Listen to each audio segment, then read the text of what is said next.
Retail stocks weighing on the markets today as the Dow and the S&P end the day lower, but retail sales were up in May. Will this help turn the sector around? Joining me to discuss, Recon Capital Partners Chief Investment Officer Kevin Kelly. Kevin, great to see you.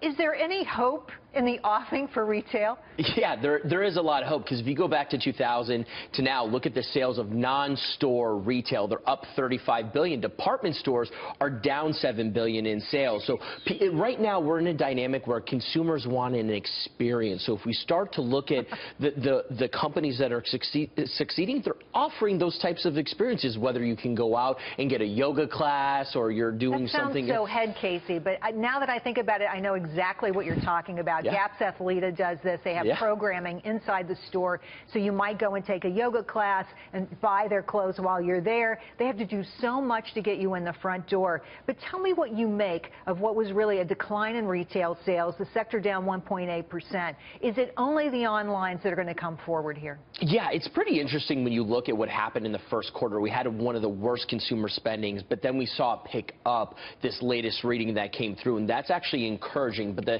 consumer is actually hampered in a couple regards. If you start to think about, they are overextended on consumer debt. So we look at pre-crisis levels. We start to see cracks in the automobile sector, and especially on the subprime loans in that regard. So there are some cracks that are happening. So we do need some policies to come through to spruce the consumer, because the consumer is facing a giant headwind, and that is rising healthcare costs.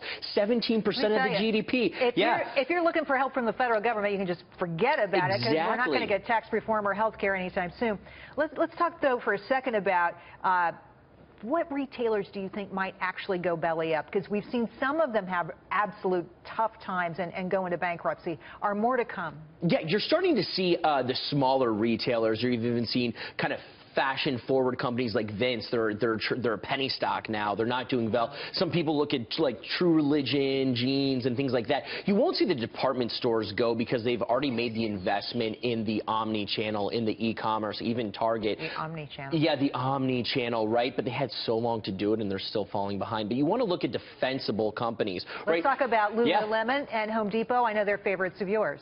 Favorites of mine, and for two completely different reasons. And so Lululemon's a favorite of mine because they're making inroads in China. You actually had Gordon Chang on talking about that. But guess what? Their middle class is bigger than our entire population here, and they're only growing over there. And if you scrub beneath the surface, you can see they were one of the most successful sportswear companies during Singles Day for Alibaba last November 11th. So they're gaining headways. They only have 3 stores. They've been doing their due diligence, and they've been doing it right for the last couple of years. Home Depot, defensible. Guess what? You can't buy paint, ship it, fly it across the country, and people are trying to fix up their homes. So this is a company that will never be impacted by Amazon. You need the wherewithal. You need the technology prowess of the people that are in there. Like, hey, if you're going to be doing this or doing that in your house, I'll tell you what want you need that. from Home Depot. You need to be able to drive to the Home Depot to get what you need in the middle of the project that you forgot to get the nail or the piece of wood for, right? Yeah, or you got the wrong one, or you thought something was right, or you want to upgrade. And the paint there, I mean, you can't ship paint. There's regulations, so it's such a great store. And they've done it on the, and one of the reasons why they're doing better than Lowe's is because of their locations. They have the real estate for the areas. They've done a great job in that. So they're the leader in the space. Guess what? And they're paying you a 2.25% dividend. Everybody likes that. Yep, they're growing faster than the U.S. government, so why not? Instead of 10-year treasuries, put it in Home Depot. Everybody's growing faster than the U.S. Except nobody's growing faster than our debt. Kevin, thanks for Thank you. So good to see you.